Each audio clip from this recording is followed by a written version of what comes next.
Tous unis contre les violences, les 5 étapes du plan de prévention de l'AFF Handball. Étape 1, la probité et l'honorabilité des encadrants. Une attestation d'honorabilité sera demandée à tous les licenciés de la fédération qui ont des contacts avec des mineurs, qu'ils soient notamment arbitres, entraîneurs ou encore accompagnateurs d'équipe. Elle sera valide pour l'ensemble de la saison sportive, même en cas de mutation au cours de la saison.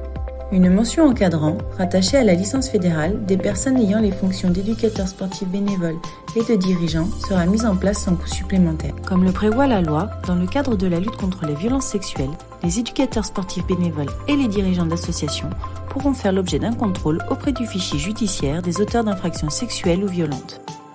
Étape 2, accompagnement des victimes et témoins. La FF Handball s'associe à la Fédération France Victimes et à l'association Colosse au pied d'argile pour une aide dans l'accompagnement des victimes et témoins. Pour cela, un numéro d'écoute et d'aide ainsi qu'une adresse mail sont mis à disposition pour tous les publics et tous les types de violences. France Victimes propose à toutes les victimes un accompagnement juridique, psychologique et social, ainsi qu'une aide dans les démarches judiciaires.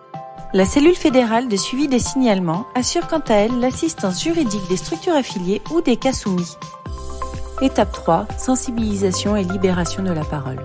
La FF Handball s'associe à l'association Colosse au pied d'argile afin de mettre en place des actions sur les territoires telles que des interventions dans les pôles et territoires volontaires, une aide à la prise de conscience, une libération de la parole et un suivi des témoignages recueillis en lien avec France Victimes et la cellule FF Handball.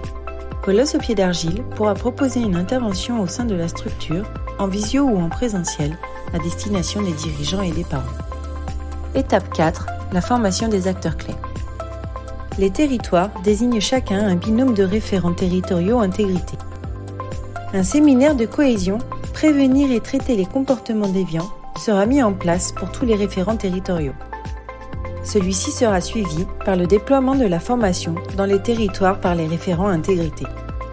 Étape 5, les outils de communication. Un kit de communication sera mis à disposition des clubs et territoires. Et pour finir, une mallette pédagogique sera remise aux référents intégrité lors de la formation nationale. Elle contiendra des ressources pédagogiques pratiques pour lutter contre toutes les violences.